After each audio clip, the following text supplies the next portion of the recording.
Le vrai journal, c'est comme un journal, mais en vrai. Bon, à part ça, voilà le journal de la semaine.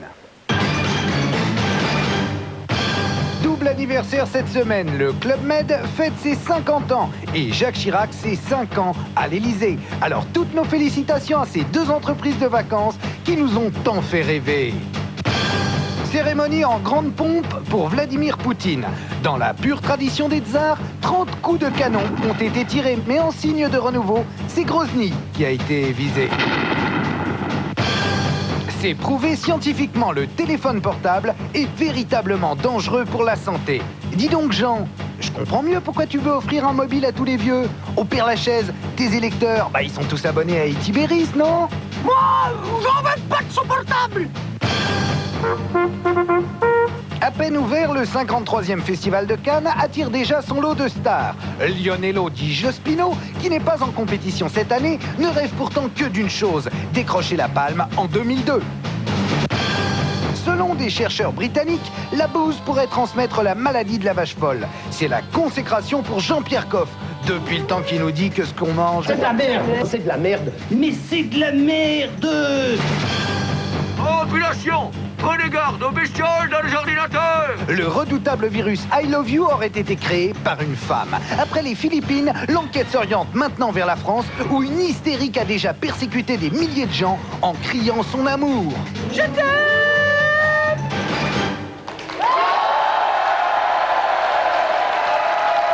Merci beaucoup. Et maintenant, on va être beaucoup plus sage parce que c'est beaucoup moins rigolo.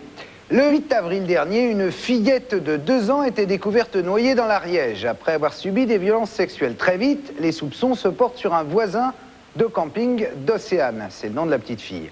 La mère de la petite fille est elle aussi mise en examen et écrouée pour complicité d'assassinat. Mercredi dernier, elle a été confrontée au meurtrier. Nathalie Prévost nous brosse le portrait de cette toute jeune mère qui, au fil de l'enquête, vous allez voir, se révèle être victime de ce drame. Complicité d'assassinat pour une mère de 20 ans. Il y a un mois, la frêle Céline Schnur était incarcérée à Toulouse, sous le coup de la pire accusation qui soit, avoir permis le meurtre de sa petite fille Océane, 2 ans, retrouvée noyée dans l'Ariège après avoir été violée. Les enquêteurs soupçonnent un voisin de Céline, Pascal Fauqui, 30 ans, d'avoir jeté la fillette à l'eau pour un mobile encore obscur. Au fil des jours, la suspecte s'efface derrière la victime, portrait d'une toute jeune mère, tourmentée et fragile. Au camping, où vivaient les protagonistes du drame, à la sortie de Pamiers, le meurtre d'Océane a jeté une ombre. Céline y avait rejoint sa sœur Delphine, installée là avec mari et enfants, au milieu d'une petite communauté conviviale et bohème. Ouvriers de chantier de passage, accidentés de la vie en tout genre, et familles aux ressources modestes. La précarité à la mode bucolique. Fauqui, l'électromécanicien venu des Vosges, serviable, travailleur et bien sous tout rapport, s'était progressivement installé dans la vie de la famille de Céline. L'oncle d'Océane, Miguel, dont le mobil-home jouxtait la caravane de Fauqui, raconte. Au départ, sa caravane, il ne voulait pas la mettre ici. Il voulait la mettre juste à côté de chez Céline. Et Céline l'a interdit. Il a dit, moi, je ne te veux pas à côté. Leur rapport était comment? Elle était sympa avec lui? Ben oui, elle était sympa avec lui. Seulement, elle ne voulait pas qu'il la colle au cul, quoi. Parce qu'il n'arrêtait pas de la coller au cul. Oui, jusque-là, elle s'était pas fâchée, je veux dire. Non. Elle lui disait simplement. Elle lui disait, écoute, j'ai pas envie de sortir avec toi, tu m'intéresses pas. Moi, je veux retourner avec David, avec le père d'Océane. Ado malheureuse auprès d'une jeune mère mal remariée, Céline avait conçu Océane à 17 ans, avec celui qui était resté son grand amour, malgré les ruptures, David, 21 ans, emprisonné pour une série de cambriolages. C'était un copain à mon fils.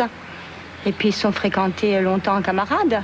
Et après, bon, c'est devenu, quand l'adolescence elle a commencé à surgir, oui, ils se sont aimés. Ouais. Et puis ils s'aiment toujours, hein, avec les hauts et les bas que les enfants rencontrent à leur âge. Hein. Bon, elle m'avait avoué qu'elle avait des rapports avec David. Donc j'ai dit, ben, on va aller prendre la pilule, on va aller voir un médecin, ce qui a été fait. Et elle l'a pris pendant 15 jours. Et puis après, tous les deux derrière mon dos, ils ont décidé d'avoir un enfant. Moi, je pense que, vu les difficultés qu'on avait, nous, dans notre famille, elle a voulu créer sa propre famille pour pouvoir dégager l'amour qu'elle portait en elle. Pour pouvoir l'exprimer. Oui, parce que moi, j'ai réagi de la même manière. Selon sa sœur, Céline avait bâti à Océane un monde de tendresse et de câlins. Tous les soirs, elle s'endormait les bras l'un de l'autre. Et je me rappelais que ma sœur me disait j'ai pas besoin d'homme puisque ce que je recherche, c'est la tendresse et ma fille me le donne. Contrairement à sa mère, rêveuse et docile, Océane pousse en sauvageonne, curieuse et dégourdie. C'était une petite fille indépendante. Je sais qu'elle supportait pas les chaussures.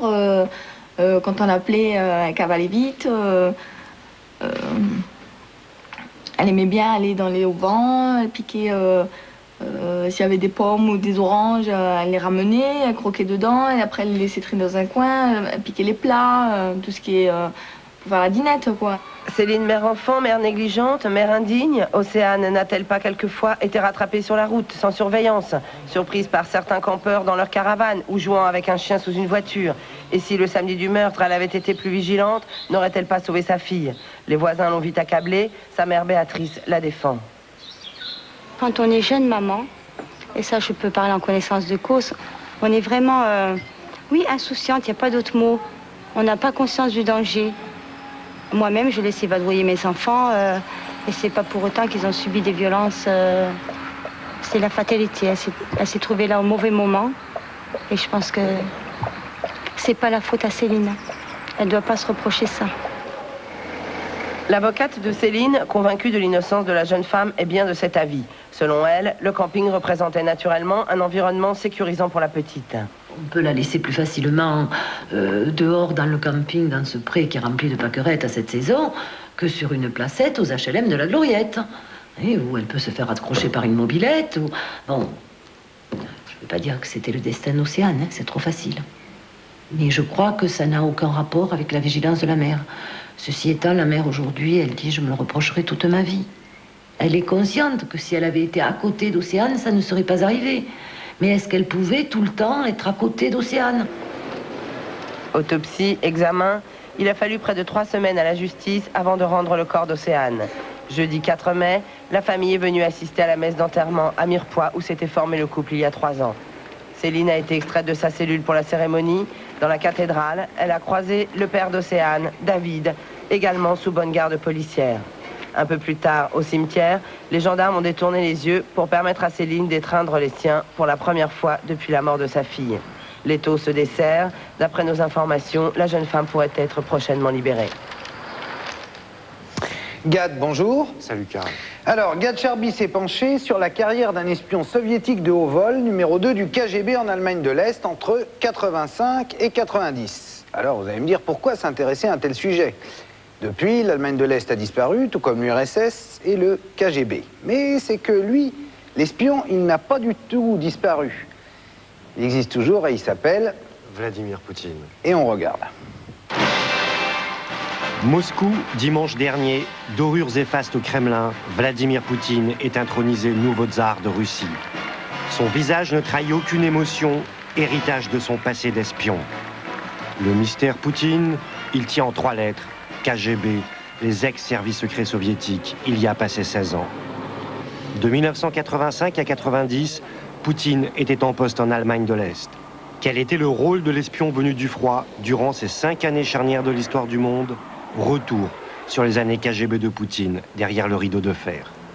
Nous sommes au milieu des années 80. Les relations entre la RDA et l'URSS sont tendues. Le président est-allemand, Erich Honecker, communiste pur et dur, s'oppose à la perestroïka de Gorbatchev. La RDA devient alors une cible du KGB.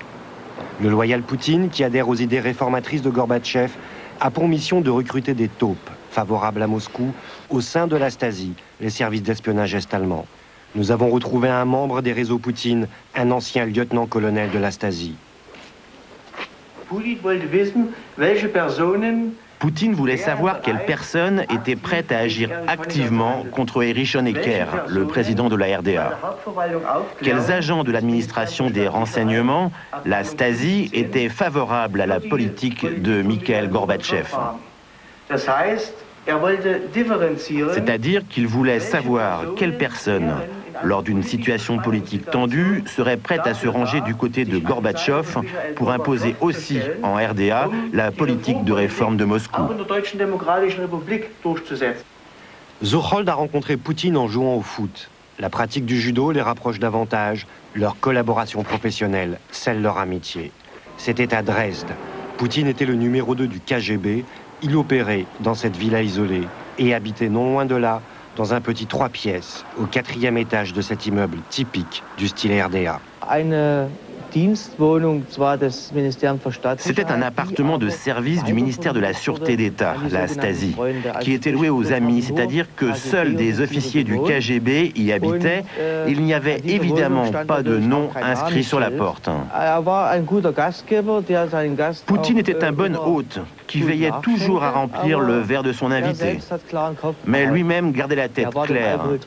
Il était contre l'alcool. Mais c'était pour lui un moyen diplomatique qu'il utilisait pour créer une atmosphère conviviale afin que son invité se décontracte. Novembre 89, le mur s'effondre, c'est la débandade. Poutine prépare ses valises, Zuchold sent que le vent tourne. La taupe du KGB va alors trouver les services occidentaux et balance tout ce qu'il sait pour sauver sa peau. 15 agents du réseau Poutine sont démasqués. Zuchold ne peut imaginer que l'homme qu'il vient de trahir deviendra 10 ans plus tard un des maîtres du monde. Il était une fois 3 amis. Le premier était Georg, l'autre Klaus et le troisième Vladimir. Klaus, c'est moi, a trahi et est passé à l'ouest. C'est pour ça que Georg a été envoyé en prison et ça l'a détruit. Et le troisième, c'est celui auquel la vie a souri, c'est Vladimir Poutine qui est aujourd'hui le tsar de la Russie et un homme multimillionnaire. En sortant de l'ombre, le traître Zuchold est resté sur les trottoirs de l'histoire. Le costard cravate, c'est seulement pour la télé. Il est aujourd'hui veilleur de nuit. Outre le renseignement politique, il y avait un deuxième volet à l'activité de Poutine, l'espionnage économique. À Leipzig, Poutine et ses agents avaient pour mission d'infiltrer la foire internationale, le passage obligé vers les marchés de l'Est pour les entreprises occidentales. La foire de Leipzig était un point de rencontre, d'une part pour récupérer des informations, prendre des contacts, mais c'était aussi important pour le contre-espionnage des pays de l'Est, pour contrer les services occidentaux qui étaient aussi présents sur la foire. La foire de Leipzig, en résumé, un cocktail sulfureux d'hommes d'affaires, d'espions et de filles aussi innocentes que des James Bond girls. C'est l'une d'elles qui a accepté de nous rencontrer. Berlin, porte de Brandebourg. Ingrid, un prénom d'emprunt, était une des Mata-Hari de Poutine. Cette Allemande de l'Est, parlant français, était au service direct du KGB. Son rôle, approcher les firmes françaises spécialisées dans l'informatique et la haute technologie. Je flânais dans la foire, je regardais les stands. Je repérais dans quel café les gens faisaient leur pause. Et quand ils parlaient français, c'était alors très facile pour moi de prendre contact. Je devais trouver quelles caractéristiques personnelles avaient mes interlocuteurs, quels problèmes, quels soucis ils pouvaient avoir. Voilà sur quoi étaient ciblées mes questions. Je sais que le KGB envoyait aussi des filles qui étaient chargées de coucher avec des hommes. Je suppose que mes informations étaient transmises à ces filles pour les aider dans leurs tâches. Bien sûr qu'on mettait toujours en garde les gens qui se rendaient dans ces pays, en particulier sur les rencontres féminines. Hein. Parce qu'un homme livré à lui-même dans un pays étranger est quand même plus fragile que s'il est chez lui, ça, il est fragilisé. Encore qu'on avait affaire, je vous l'ai dit, je le répète, à des gens qui avaient un peu l'habitude de ce genre, et même beaucoup l'habitude de ce genre de contact. 10 ans après la chute du mur, le lieutenant-colonel Poutine a officiellement tourné la page de la guerre de l'ombre. Pourtant, comme Ingrid, ils sont des dizaines d'ex-correspondants du KGB à craindre d'être recontactés. Car de Berlin à Moscou, on murmure que c'est sur les services secrets que Poutine va s'appuyer pour diriger la Russie. Le nouveau maître du Kremlin ne peut oublier qu'il fut un maître espion.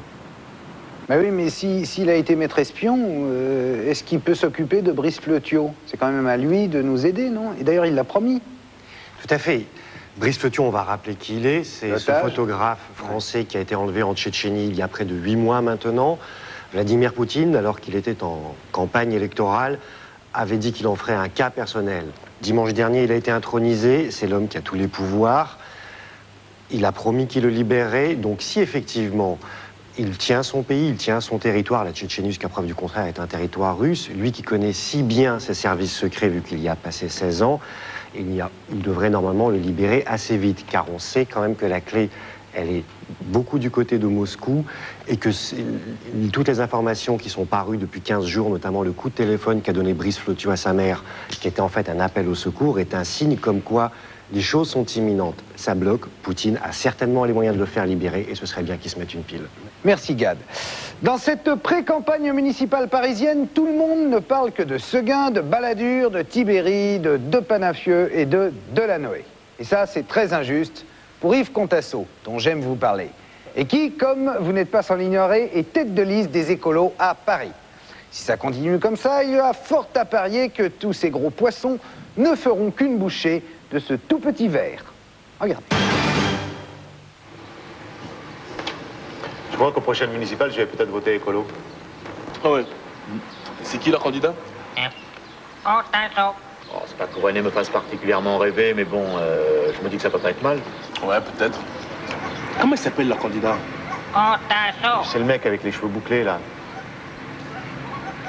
Comme Bandit? Non, c'est... Ah, je sais pas. Eh oui, rappelle-toi, le petit, là, le frisé... Franchement, je vois pas. Ah, bah, je sais pas. Je sais pas. Yves Contasso, vous ne le connaissez pas? Nous non plus.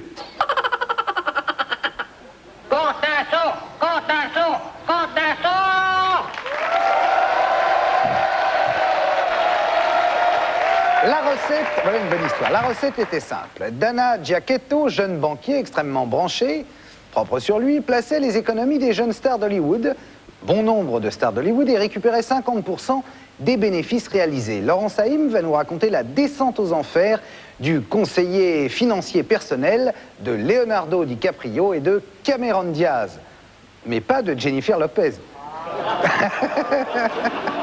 C'est l'enfant haï d'Hollywood.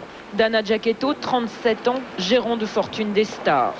Accusé de détournement de fonds et fraude, il risque 35 ans de prison ferme.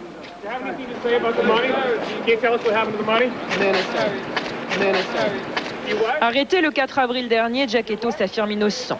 Mais après plus de 6 mois d'enquête, la brigade financière et criminelle de New York l'accuse de tous les maux. Extorsion de fonds, fraude, dissimulation, mensonge. Sa société Cassandra aurait détourné 9 millions de dollars.